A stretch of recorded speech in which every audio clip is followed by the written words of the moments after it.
membuka Alkitab elektronik kita dan saya bacakan untuk kita semua. Yohanes 7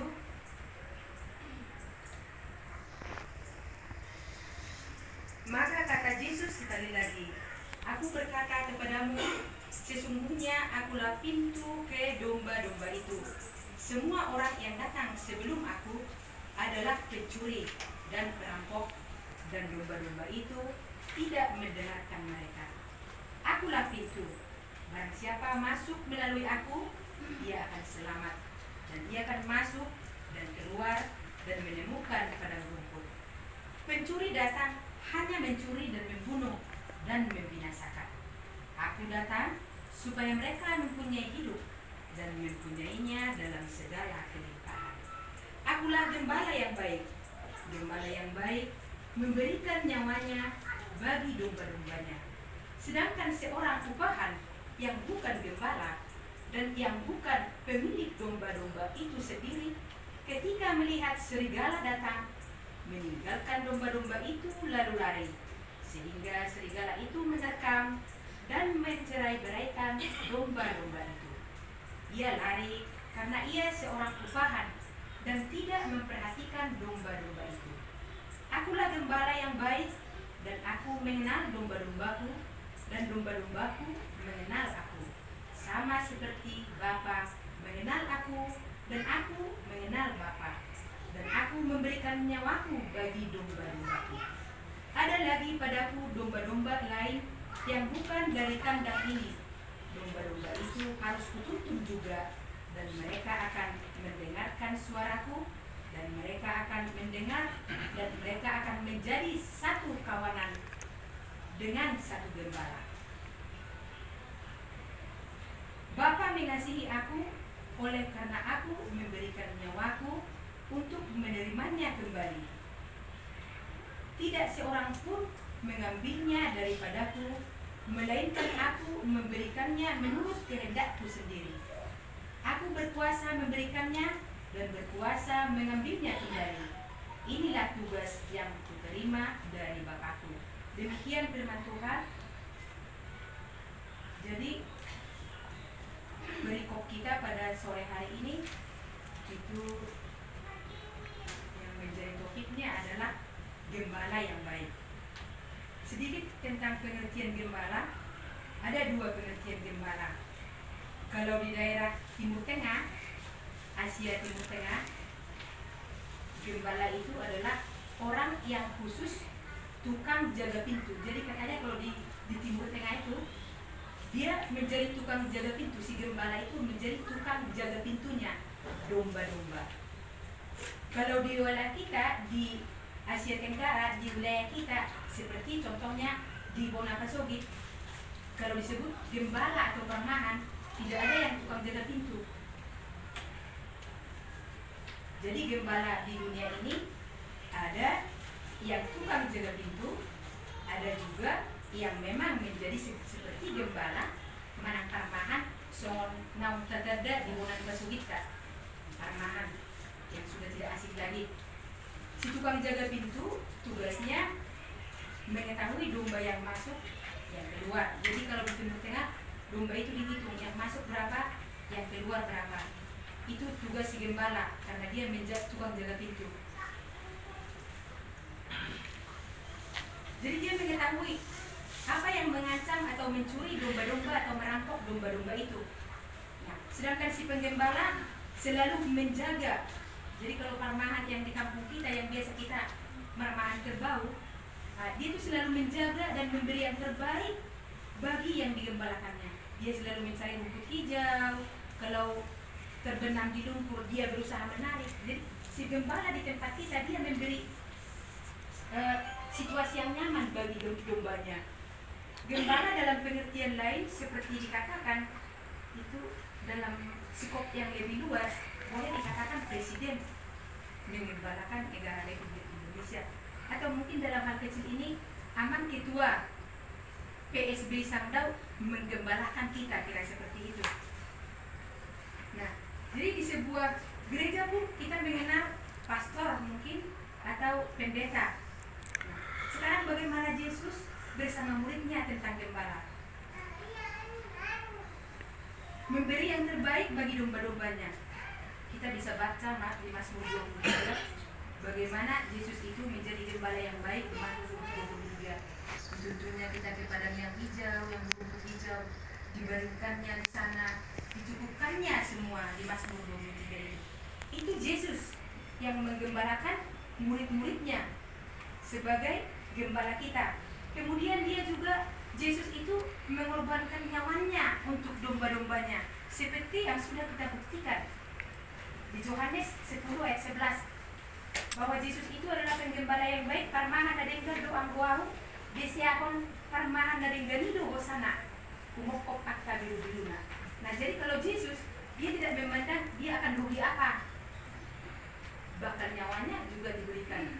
Nah, tapi kalau berbeda dengan upahan, ketika seorang menjadi gembala upahan, maka dia belum tentu memberikan nyawanya untuk domba-dombanya. Bahkan kalau dia merasa bukan pemilik domba-domba itu, dia mungkin akan berpikir kalau ada harimau ingin mengancam dombanya, dia akan pergi dan meninggalkan domba-domba itu tercerai-berai. Itulah gembala apabila dia seorang upahan. Nah, Yesus adalah penjaga pintu yang kita lihat tadi seperti di daerah Timur Tengah, dan sebagai gembala seperti di daerah kita. Jadi Yesus itu adalah sebagai penjaga pintu sekaligus gembala kita. Seperti yang ada tertulis di ayat 7-9 dan di Yohanes 14 ayat 6 yang dikatakan, akulah jalan, kebenaran dan hidup, tak seorang pun yang sampai kepadaku kalau tidak melalui aku, katanya. Jadi Allah itu mempunyai kekuatan yang tidak dimiliki oleh siapapun di dunia ini untuk menjadi gembala kita.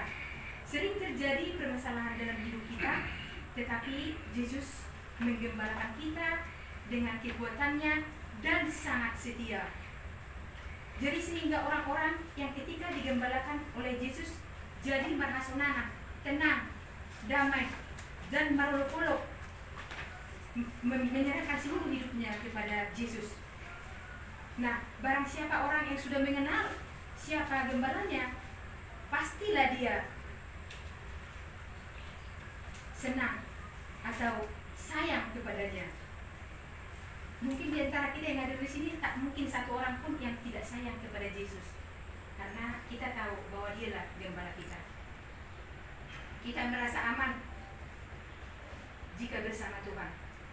Apabila ada kekuatan iblis atau kekuatan apapun yang akan menelan atau memolgak kita, maka yang duluan bertindak adalah si penjaga pintu dan gembala yang benar itu, yaitu adalah Yesus.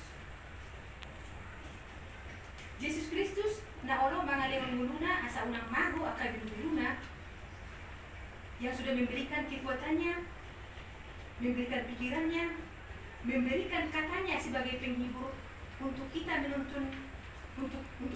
menuntun jalan kepada yang Dia kehendaki.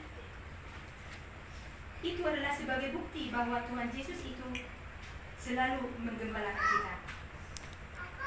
Seringkali kita terjatuh oleh karena pekerjaan dunia, atau seperti harimau son na menerbut kita di tengah-tengah di kenyamanan kita, tetapi Yesus bertindak. Masih tutu dari mana mengalir dirina, bagaimana Dia menyelamatkan kita.